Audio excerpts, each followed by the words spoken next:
Hi, my name is Sheila. Welcome to the video. In this video, we are going to talk about protecting your space and protecting your peace. Thank you for joining. If this is your first time checking me out, at some point in time, I hope you will like the video, give it a thumbs up, and consider subscribing. In this video, I really want to take some time to talk about how we need to evaluate the spaces that we're in and the people that we choose to surround ourselves with.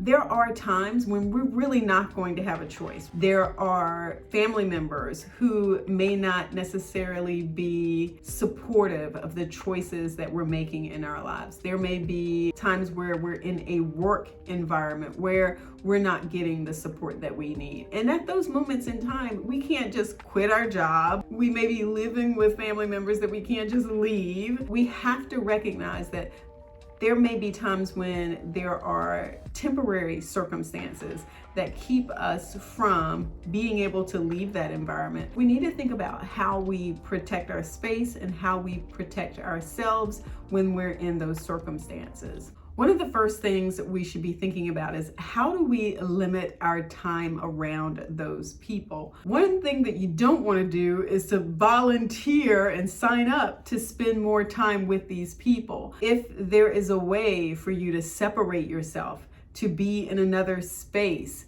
to have people around you who will sort of minimize the impact that this other person is having on you, then do that. When you're in those spaces with those people, you definitely want to try to protect yourself and minimize the conversations that you have to have with them. But those are for situations that, you really don't have a choice, right? Like I said, you can't quite quit your family yet. You can't quite quit your job yet. So you can't quite leave and you're sort of stuck, okay? So those are some of the choices you can make there. But there are plenty of times where we're in situations and we are around people who are bringing negative vibes to us. And we need to start to ask ourselves, why am I continuing to allow myself to be in a space where a person may not value me, they may not treat me with respect, and I walk away feeling like I am the worst person in the world? I feel like I have devalued my own self by letting myself continue to be in those relationships and those spaces. One thing you may want to ask yourself is, why are you doing it? Why are you continuing to be there? Is there something you're trying to get out of the relationship? Maybe there's something that that person's giving to you and you're saying, okay, I'm going to put up with the crap because, I really like being around this person because they model a career path that I want to take or something like that. Another thing we need to think about is when we're looking at why we're still around people, sometimes we're afraid to be alone and we feel like, okay, so if I give up that friend, that's really the only friend I have right now, then what friends am I going to have? How am I going to make new friends? It's hard to make new friends and really click with someone. It takes time to build that relationship. It takes time to build that trust. And I don't really want to jump through all those hoops. So I'm just going to stick with this friend because it's easier. Instead of us actually making the hard choice and recognizing, okay, so this particular friendship is really doing me damage. And I really need to ask myself, why would I be accepting of that for me? Take a look at what's going on and really say to yourself, this is actually a friendship I no longer need to have. And yes, I'm afraid of leaving the relationship. And yes, I'm not sure when I'm going to be able to find another friend, but at some point in time, I know I need to walk away. Then there are times we stay with a relationship because we have a sense of guilt or a sense of ownership. And we feel like we can't walk away. We feel like we owe the other person something. And we feel like we need to stay there for them. Not necessarily for us, but we want to be there for them. And the whole time that we're being there for them, it's again leaving us with these negative vibes and these negative feelings. And we're not feeling protective of our own space.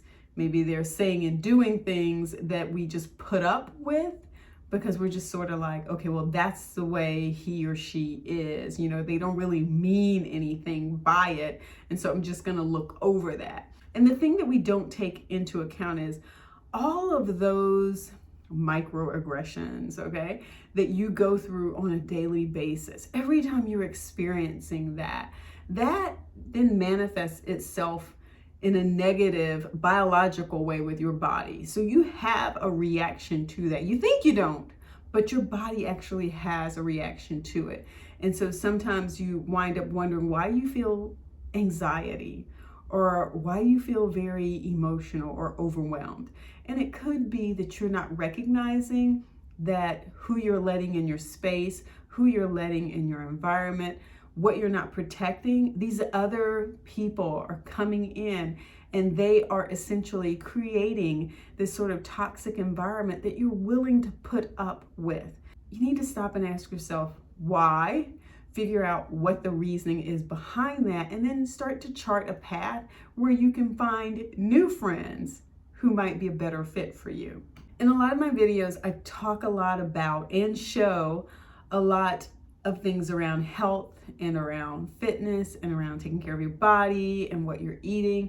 But so much of what makes us healthy has a lot to do with what's going on up here and what's going on here, you know, our heart and our brain. The mental health is a really big deal. Sometimes we don't protect it like we should. When we go to the gym, we understand that we need to be careful and not lift heavy so that we don't get hurt.